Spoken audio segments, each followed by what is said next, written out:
तो दोस्तों आज की इस वीडियो में मैं आपको देने जा रहा हूँ दो खुशखबरियां एक साथ। दो खबरें बड़ी ही शानदार निकल कर आई है जो आज आपको जानना बहुत जरूरी है। सबसे पहले बात कर ली जाए भारत के प्राइड और हिंद महासागर के शेर यानी आईएनएस विक्रांत की। देखिए इस बार हमने 15 अगस्त पर आजादी का अमृत महोत्सव मनाया, लेकिन यहाँ पर दो चीजें मिसिंग लग रही थी।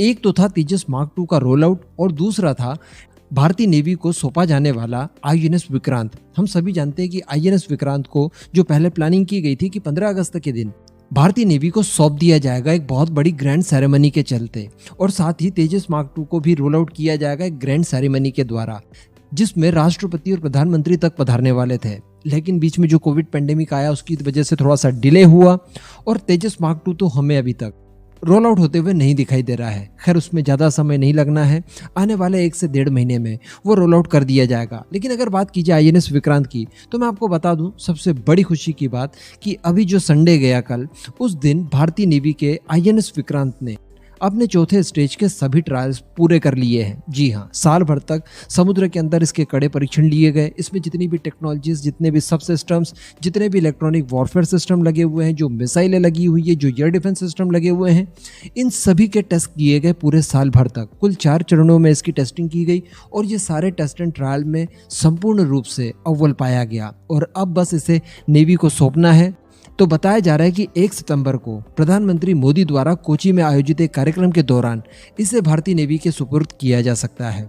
यानी इसके बाद हमारा आईएनएस विक्रांत पूरी तरह से सेवा में आ जाएगा और दुश्मनों से लड़ने के लिए, हिंद महासागर की सीमाओं की रक्षा करने के लिए पूरी तरह से तैयार होगा। इस समय मैं आपको बता दूं कि डॉक्टर्स, इंजीनियर्स और जितने कुक वगैरह और बाकी के फाइटर पायलट्स वगैरह होते हैं, यानी जितने भी क्रू मेंबर्स एक एयरक्राफ्ट कैरियर में मौजूद होते हैं, वो सारे के सारे आईएनएस विक्रांत में मौजूद हैं और सभी बस प्रतीक्षा कर रहे हैं कि जल्द से जल्द इसे नेवी को सौंप दिया जाए और उसकी सेवाएं शुरू करवा दी जाए। अब बात कर ली जाए अमेरिका की तरफ से आने वाली उस सबसे बड़ी खबर की जिसका इंतजार हम लोग काफी समय से कर रहे हैं। अभी लास्ट ईयर जो 2+2 की मीटिंग हुई थी भारत और अमेरिका के बीच में, इस दौरान MQ-9 प्रेडेटर ड्रोन्स के लिए भारत और अमेरिका के बीच में डील हुई। ये डील दोस्तों काफी लोग कह रहे थे, भारत के एक्सपर्ट से लेकर विदेशों के एक्सपर्ट्स तक कह रहे थे कि भारत MQ-9 ड्रोन्स नहीं खरीदेगा। कारण था इसकी बहुत ज्यादा कीमतें। अभी तक नेटो कंट्रीज के अलावा और अन्य कोई देश बाहरी ऐसा नहीं है जो कि इसका इस्तेमाल करता हो। अगर भारत खरीदेगा तो भारत इसका पहला ग्राहक बनेगा नेटो के बाहर। $3 बिलियन में 30 ड्रोन्स आने वाले हैं। मैंने आपको कल की वीडियो में बताया था, जबकि हमने $2.9 बिलियन में आईएनएस विक्रांत को खड़ा कर दिया। तो आप समझ सकते हैं कि इसकी कीमतें कितनी ज्यादा है। लेकिन अगर बात की जाए इसकी ताकत की तो ये दुनिया का सबसे ताकतवर ड्रोन माना जाता है। अभी रिसेंटली हमने अल जवाहिरी के खिलाफ एक एयर स्ट्राइक देखी। इतनी ज़्यादा प्रिसीजन के साथ ये स्ट्राइक करने में माहिर है कि इसकी कोई भी ऑप्शन दूसरा नहीं हो सकता। हेलफायर मिसाइल के साथ भारत भी इस ड्रोन को खरीदने जा रहा है। दरअसल भारतीय रक्षा मंत्रालय के आधिकारिक सूत्रों द्वारा न्यूज़ एजेंसी को बताया गया है कि भारत और अमेरिका के बीच में इन ड्रोन्स को लेकर जो नेगोशिएशन हो रहा था वो कंप्लीट हो चुका है और गवर्नमेंट टू गवर्नमेंट डील होने वाली है। साथ ही इन ड्रोन्स को डेवलप करने वाली कंपनी यानी जनरल एटॉमिक्स ग्लोबल कॉर्पोरेशन के जो मुख्य कार्यकारी हैं डॉक्टर विवेक लाल, उन्होंने भी न्यूज़ एजेंसी को बताया है कि भारत और अमेरिका के बीच में इस ड्रोन की खरीद को लेकर डील लगभग फाइनल हो चुकी है और किसी भी वक्त गवर्नमेंट टू गवर्नमेंट ये डील कंप्लीट हो सकती है, जिसके तहत भारत 30 की संख्या में MQ-9B प्रीडेटर ड्रोन खरीदेगा, जो कि 10-10 की संख्या में हमारी तीनों ही फोर्सेस को दिए जाएंगे। 10 नेवी को, 10 एयरफोर्स को और 10 थल सेना को। वैसे मैं आपको बता दूं, कल ही मैंने आपको वीडियो बनाकर बताया था कि भारतीय थल सेना ने स्पेशली अपनी रणनीति को थोड़ा सा बदला है।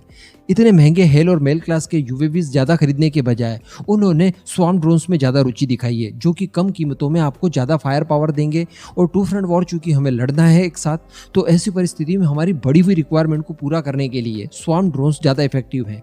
लेकिन कल ही मैंने आपको क्लियर कर दिया था कि टेंशन लेने वाली बात नहीं है। हेल और मेल क्लास की UAVs भी भारतीय थल सेना का हिस्सा बना रहेंगे और इनकी संख्या भी लगातार बढ़ाई जाएगी। बस केवल फायर पावर को 2x करने के हिसाब से हमारी सेना ने यह निर्धारित किया है कि स्वार्म ड्रोन्स का इस्तेमाल ज्यादा किया जाएगा। अब ये ड्रोन लगभग खरीदने के हम लोग कगार पर खड़े हैं। बहुत ही जल्द अमेरिका और भारत के बीच में इस डील को कंप्लीट कर लिया जाएगा। आने वाले कुछ वीडियो में मैं आपको एक डिटेल वीडियो बनाकर दूंगा जिसमें MQ-9 ड्रोन से संबंधित सारी टेक्निकल जानकारी दूंगा और बताऊंगा आपको कि क्यों ये दुनिया का नंबर 1 अटैक ड्रोन माना जाता है। लेकिन फिलहाल के लिए इस वीडियो में इतना ही। आपका इस पूरे मुद्दे पर आप जो भी मानना हो नीचे कमेंट करके जरूर बताइएगा।